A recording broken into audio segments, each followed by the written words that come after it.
Pemusnahan barang bukti narkotika berupa sabu seberat 300 gram dan pil Inex sebanyak 6 butir dari hasil ungkapan 5 kasus dilakukan Polres Pali. Dalam proses pemusnahan narkotika jenis sabu yang mana dimusnahkan dengan cara dilarutkan ke dalam cairan pembersih serta di blender, dibuang hingga tidak dapat digunakan kembali.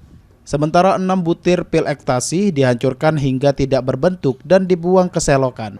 Diharapkan melalui kegiatan ini dapat memberikan efek jerah kepada para pelaku sekaligus meningkatkan kesadaran masyarakat untuk bersama memerangi peredaran narkotika.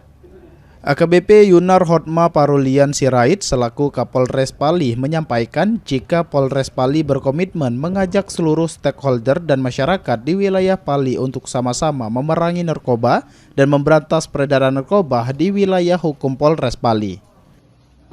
Kami komitmen dari Polres Pali tetap komitmen mengajak seluruh stakeholder dan elemen masyarakat yang ada di wilayah Pali untuk sama-sama berkomitmen terus memerangi narkoba dan mengurangi dan memberantas peredaran narkoba yang ada di wilayah hukum Polres Pali, di wilayah hukum Pali. Idham Pajari, Pal TV.